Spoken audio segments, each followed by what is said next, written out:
This is Nightly Business Report with Tyler Matheson and Sue Herrera. Economic optimism. Corporate chieftains haven't felt this good in years.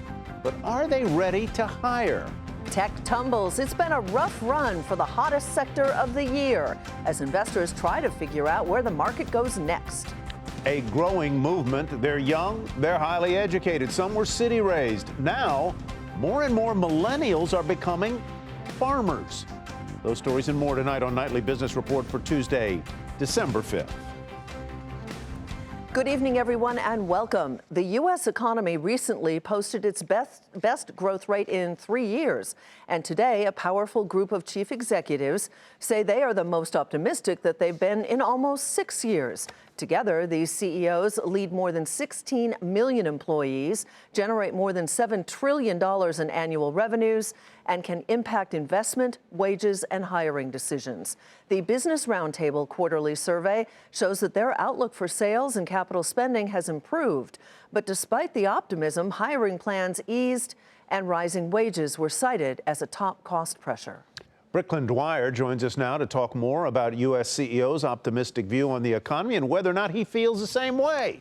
He is North American economist at BNP Paribas.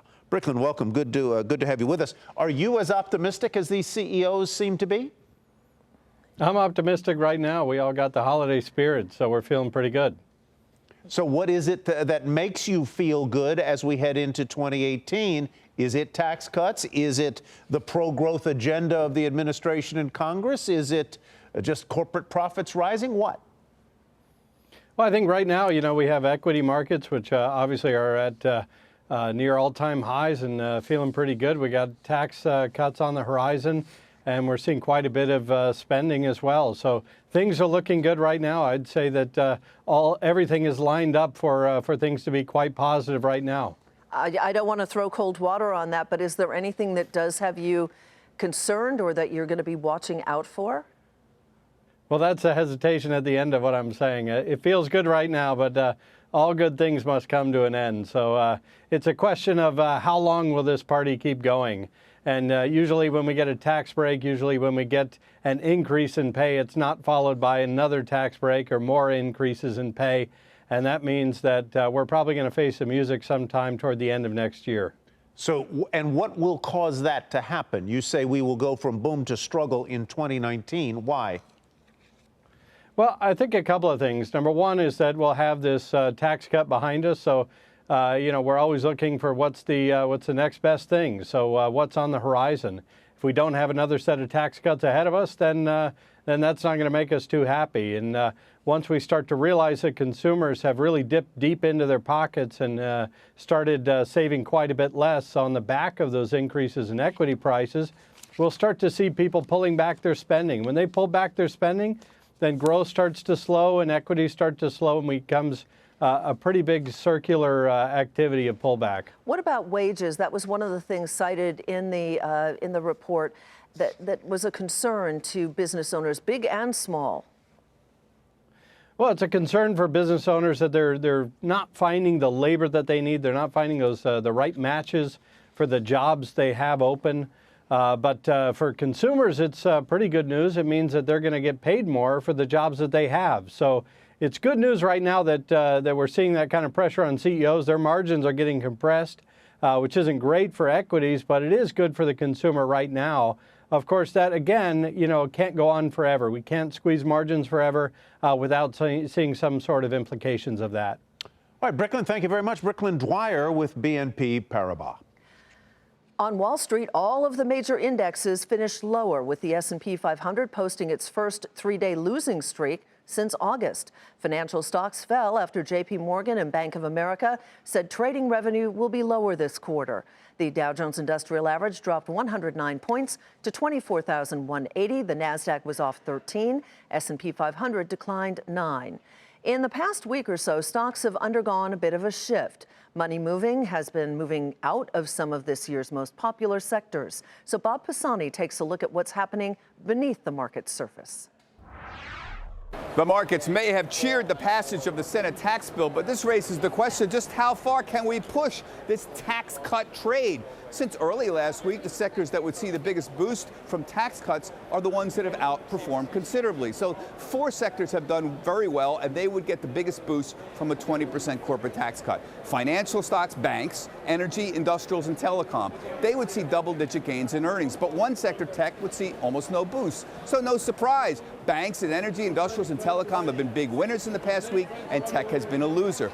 But there may be a limit to this trade. Already today we saw bank stocks, which soared in the past week, they've begun selling off aggressively. This is maybe a sign of profit taking and a sign we may be approaching this rally's limits. And we're not out of the woods yet. The Senate bill would put off corporate tax cuts until 2019. And President Trump hinted the final corporate tax rate may be 22%, not 20%. Beyond taxes, traders are split between those who want to sell on the news and those who say that we could have a rally in the beginning of next year because we have stronger global growth, we have a weaker dollar, and we have a slow-going Federal Reserve. But for the moment, that's a debate for a little bit later on. For Nightly Business Report, I'm Bob Pisani at the New York Stock Exchange. Jerome Powell is one step closer to becoming the next chair of the Federal Reserve. The Senate Banking Committee voted today to advance his nomination by a vote of 22-1. The one no came from Senator Elizabeth Warren. I'm very concerned that the Fed will systematically roll back post-crisis rules under Governor Powell's leadership, and that is a risk that our financial system cannot afford. And as we reported, Powell has signaled that he is open to easing some financial regulation. He's also widely expected to continue Janet Yellen's policy of gradual interest rate increases. When it comes to the tax bill, the top House tax writer said the repeal of the corporate and individual alternative minimum taxes is one of the priorities of the tax bill conference. Kevin Brady is overseeing the negotiations between the House and the Senate as those two chambers try and reach an agreement on what the final bill should look like. I think that both the individual and the corporate AMT, it's costly, it's complex, really on the business side undermines many of the pro-growth and pro-American provisions in the tax code. Opponents of the bill made it clear that the fight isn't over. Protesters arrived on Capitol Hill chanting, "Kill the bill," and "Tax the rich, not the sick," as they assembled outside the offices of Republican lawmakers. Meantime, back on Wall Street, Disney was the worst performing Dow stock today. As we have been reporting, Disney and 21st Century Fox have been talking again. And according to CNBC, a deal could be announced as early as next week. The enterprise value of the Fox assets, which include its movie and television production assets, is roughly $60 billion. Shares of both Disney and 21st Century Fox both moving lower in trading today. The media and entertainment industries have been swept up in allegations of sexual harassment. The list is long. The names of those fired are familiar ones, and they brought in a lot of money for a lot of companies. So now investors are taking note of what could be a new risk. Julia Borston reports. The wave of firings in the wake of sexual harassment claims have massive costs, and not just in payouts to women. Take the TV news business. NBC's Today Show and CBS's This Morning firing anchors Matt Lauer and Charlie Rose, putting at risk the $508 million in advertising the Today Show brought in last year and the $177 million in ad dollars for CBS's Morning Show, according to Kantar. To the movie business. With Harvey Weinstein's fall, the Weinstein Company now cash-starved and unable to find investors or a buyer. In the streaming biz, Amazon and Netflix are suffering major costs from sexual harassment issues. Amazon Studios fired its top entertainment exec, Roy Price, forcing a total overhaul of the division. And Netflix canceling Louis C.K.'s stand-up special, pulling a Gore Vidal biopic with Kevin Spacey, and overhauling House of Cards after a costly hiatus. I thought 10 years ago that we were making progress. I look at a lot of the industries that I thought were really moving in the right direction, and they've taken steps backwards. So this is a more systemic issue that's going to have to be addressed. Now investors are increasingly looking at the financial risks of sexual harassment and corporate cultures that allow it, and the value of investing in more diverse management teams. Take Fox. Analysts point to the risk posed by its $90 million in sexual harassment settlements and related management overhaul. And pension fund advisor CTW has been pressuring the company to review its practices. Now in focus, how more diverse companies can yield higher returns. I am a big believer that the best thing in the world is to create diverse teams of people. And this will not be fixed in the long run until there is a lot more workplace diversity. A Morgan Stanley study finding gender diverse companies return nearly 5.5% more annually than their less diverse peers. For Nightly Business Report, I'm Julia Borston in Los Angeles. And still ahead, why more millennials are leaving the office for the farm.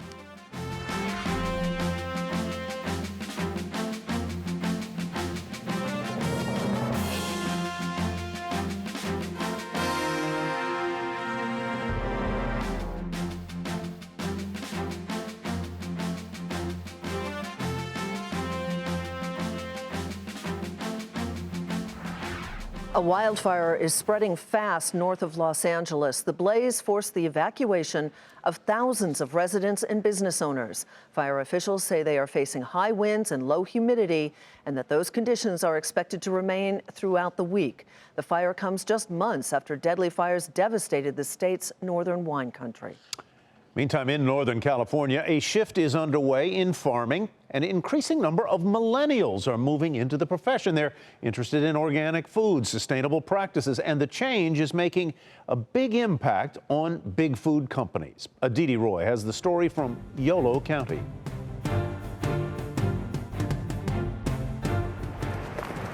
Chris Hay looks like a natural on his 150-acre farm, but the 34-year-old wasn't born on a farm. He studied philosophy in college, and up until 7 years ago, Hay was living a city life, working a desk job. It just didn't jive with a lot of the goals that I had for myself professionally, and I enjoyed working with food, and all of those things just kind of meshed into why not try farming. That led him to a job on a farm, and now he's the owner of Sehe Farms in rural Yolo County, California. He's not alone. According to the USDA's most recent census of farmers from 2012, the number of principal farmers ages 25 to 34 increased 2.2% from 5 years before, while some of the older age brackets saw double-digit declines. A new survey by the National Young Farmer Coalition also finds that the upcoming generation of farmers is demographically different from previous generations. They're likely to be college educated, not grow up in farm families, use sustainable practices, and produce organic food. Among those recruiting millennial foodies into farming, Kimball Musk, brother of tech billionaire Elon Musk. If you looked at just 5 years ago, farming was considered, this is what your grandparents did. And over the past few years, there's been this extraordinary demand and desire to be a farmer amongst our younger generation.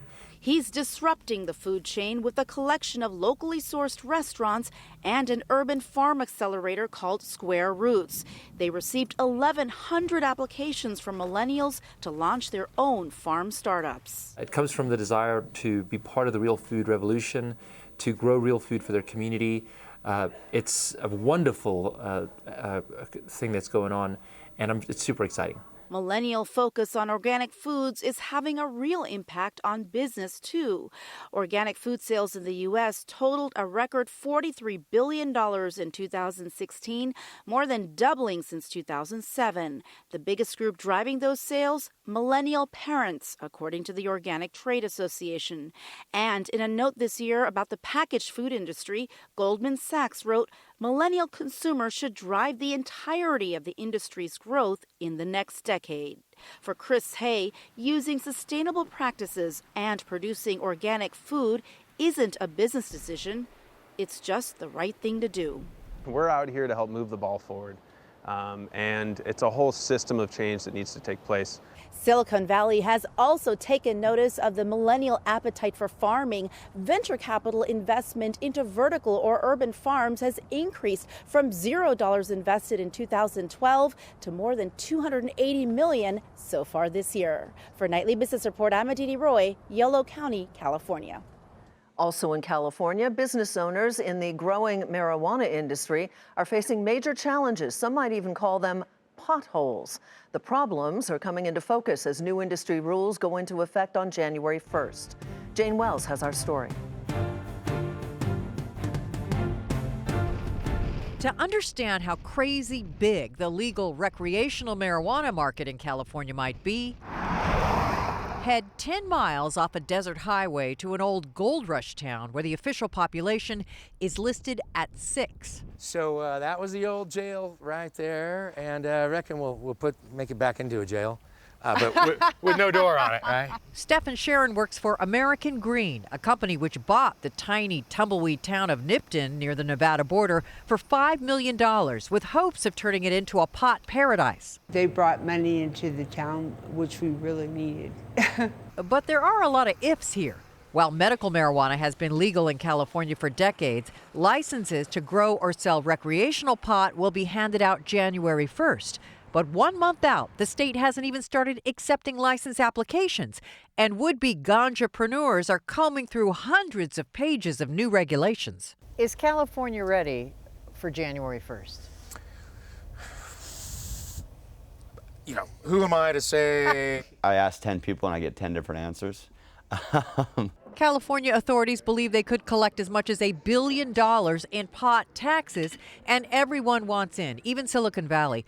Baker is a Bay Area company which sells marketing and customer management software to dozens of cannabis stores and expects business to explode after January. Everyone thinks the sky's going to fall down. It doesn't. There will be challenges. There'll be some supply chain issues, but we think it'll catch up very quickly. But with all the confusion and with some licenses costing over $100,000, the state may find it tough to convince some in this longtime illegal industry to play ball. How do you take an industry that's that educated and that matured and put it into a regulated environment? That's their challenge.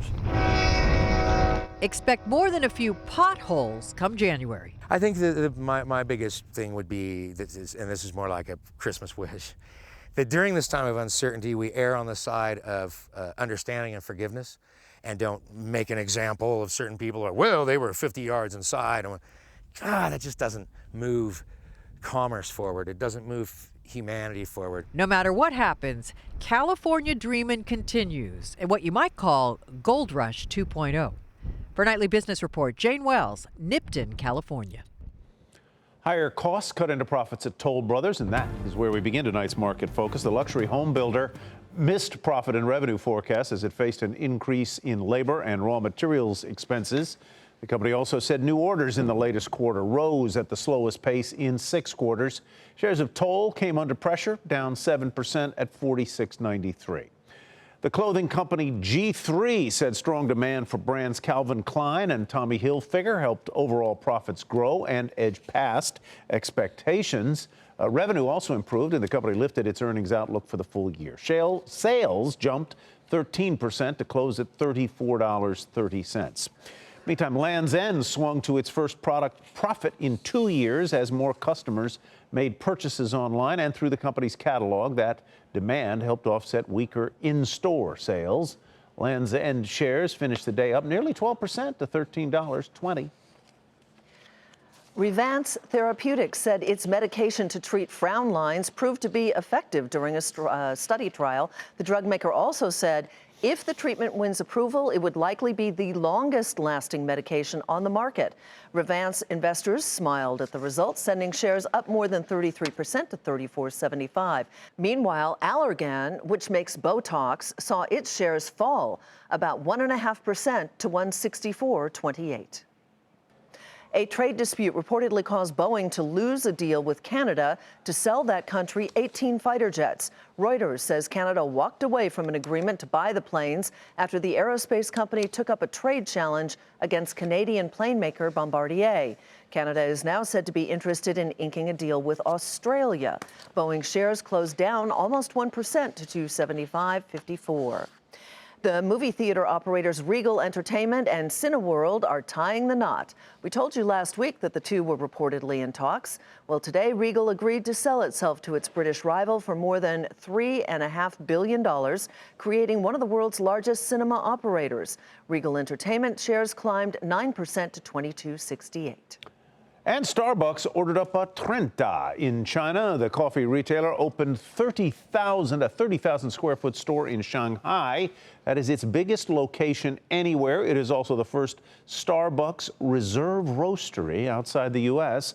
Starbucks has been expanding aggressively in China, opening up a new store there every, get this, 15 hours. China is the company's fastest growing market. Coming up, imagine going from San Francisco to Tokyo in a little more than 5 hours. A Denver company is working to revive supersonic air travel.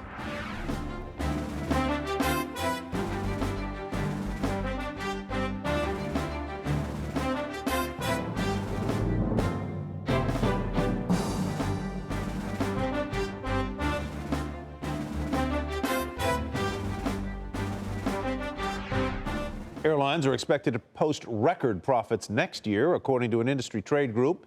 Improving economies globally are lifting demand for air travel. However, the report also shows that fares could start to increase as well.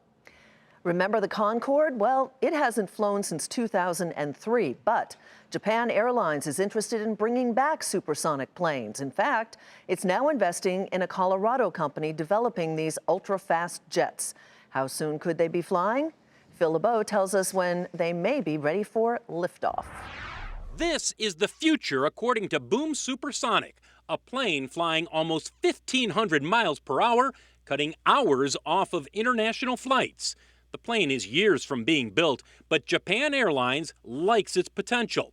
It's sinking $10 million into the plane's development, with the option to buy 20 of them. Why would Japan Airlines want a supersonic jet? Because flights from San Francisco to Tokyo currently take 11 hours. But on a supersonic plane, the time would be cut to 5.5 hours. In addition, Boom Supersonic's jets would only have business class seats, so 45 to 55 people would pay a premium to travel long distances in half the time. Every airline today is flying around about the same airplanes between the same airports with a very similar onboard product, and there's no differentiation. And real differentiation will be flights that are half the length. The idea also appeals to Sir Richard Branson, who has options to buy the first 10 Boom Supersonic planes. It's been 14 years since the Concorde stopped flying due to high costs and a high-profile crash that tarnished the plane's reputation. But Boom believes the next generation of supersonic planes will have better performance and lower costs due to more advanced engines and the use of lighter materials like carbon fiber. While Boom Supersonic has plane lovers dreaming, the company is a long ways from building a jet that will fly at Mach 2.2. A small prototype is expected to be tested by the end of next year, but a full-scale supersonic plane is not expected to be built until well into the next decade. Phil LeBeau, Nightly Business Report, Chicago. Ford is pushing further into China. The automaker plans to launch 50 new vehicles in that country by 2025, including 15 electric ones. Ford sales have been weak recently in the world's largest car market. The company hopes the move will reverse that trend. Do you ever have a craving for coffee or other food while driving? Well, if you do, General Motors is hoping it has the cure. Drivers in more than 2 million connected GM cars can now press a few buttons and place an order that they can then pick up minutes later in a drive-through lane. Looking for a rare type of gift to give for the holidays? Sue's looking for one for me, I know. Oh, definitely. Well, instead of heading to the mall, you can go straight to some of the world's biggest auction houses. Robert Frank is in New York tonight with his new way to shop. Well, I'm here at Christie's in New York, where just last month they sold that Leonardo da Vinci for a record $450 million. But Christie's also sells more affordable items, though still pricey, like $10,000 handbags. And this month, Christie's and Sotheby's are both making a big push to get into the holiday gift-giving business.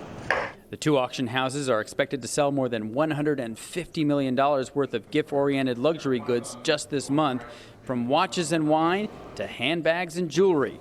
Many of the sales will be online as the companies expand their digital platforms and become a sort of billionaire's Amazon for the holiday season, where the rich can shop in one place for all their pricey baubles. We really are trying to appeal to the broad spectrum of luxury buyers and show them everything at the same time for their convenience. Some examples: Sotheby's is selling the largest round diamond ever offered, 111 carats, price tag $4 to $6 million. And for the guys, they have something more affordable, some special edition Hublot watches that start at just $4,000. At Christie's, it's a Birkin bonanza with over $1 million worth of the famed Hermes Birkin bags, which are almost impossible to get from a store. This is a Himalayan crocodile Birkin sold for over $100,000 just today. The Rolex Daytona will go for $500,000 to $1 million, and a 1962 Macallan that's $4,000 to $6,000 will make for great drinking around the holiday fireplace.